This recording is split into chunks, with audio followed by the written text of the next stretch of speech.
So hey, I'm in France. Hi. So I ended up doing these videos like once a year, as it turns out, on average. But hey, here I go again. I'm doing it from France. Woo. So I'm visiting my parents here in the little village of Montblanc in Languedoc-Roussillon. Montblanc is unlike, not to be confused with the mountain. The mountain is, well, it's a mountain. It's also two words, Mont Blanc, and this is just a village called Mont Blanc. Don't ask me why. But anyway, it's an old place, and apparently Languedoc-Roussillon is quite famous, well, for being the largest producer of wine. And here we are. It's the 31st as I'm recording this. I'm not sure when this will go up, but people get like to honk their horns at New Year here for some reason. Anyway. So all over France, in every village, in every town, in every city, you'll have monuments to the Great War, the First World War, and this one is no different.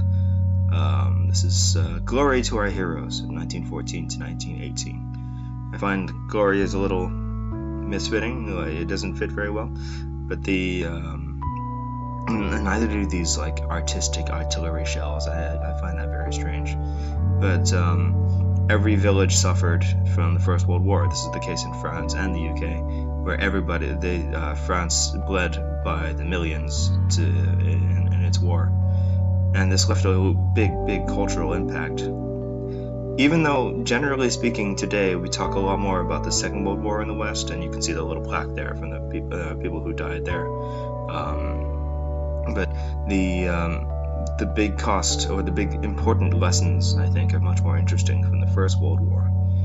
The Second World War culturally teaches us that sometimes evil must be acted upon, and that sometimes you just gotta use force, because negotiating your way out isn't the way. This is the whole lesson that you're supposed to learn from appeasement, although things have changed since then, of course.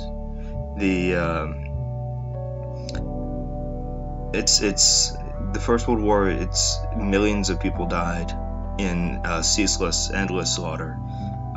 Some, of course, theaters were more active than other ones, but by and large, the cultural memory of it is of a lot of slaughter, and that's why France and the UK, what they took away from it was that it's important to negotiate. That war is not worth it.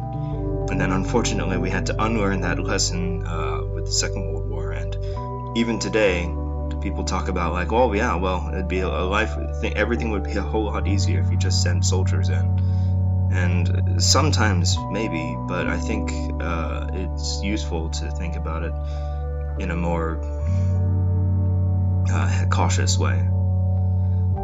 Now, this is what I wanted to talk about, because the Centennial of the Great War is actually ending this year. It's now January 1st, as of the time of I'm recording this video, the voice work.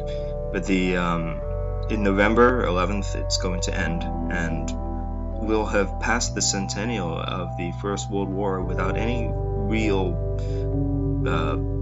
popular cultural memory of this, of how it works and what happened. And I think that's a tragedy, really. The enduring memory here is it's basically a missed opportunity. We got like a Second World War movie with Dunkirk. We got a video game which is kind of unrealistic and annoying in that sense. It's Battlefield 1. It's and that reached a lot of people, so awareness is there to talk about it. But they went for exciting gameplay, so it's all fast-paced and interesting, and I suppose, but it paints a story of France and Russia, two of the countries who fought like a ridiculous amount and died in the millions, and they added them like later because it was more important to paint a picture of the British and Americans saving the day again. And it's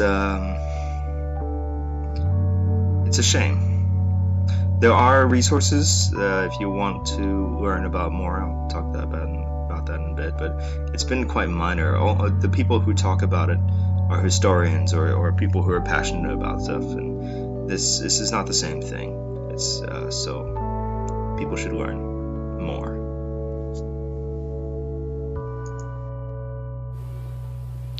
So yeah, thanks again for listening to me ramble. My best, anyway. Hope you enjoyed the scenery a little bit. It's quite pretty here. Of course, it's prettier during the summer, so you know how it is. Harvesting season is around October, September, so if you wanted to come down to this area, that would be the time to go. But yeah.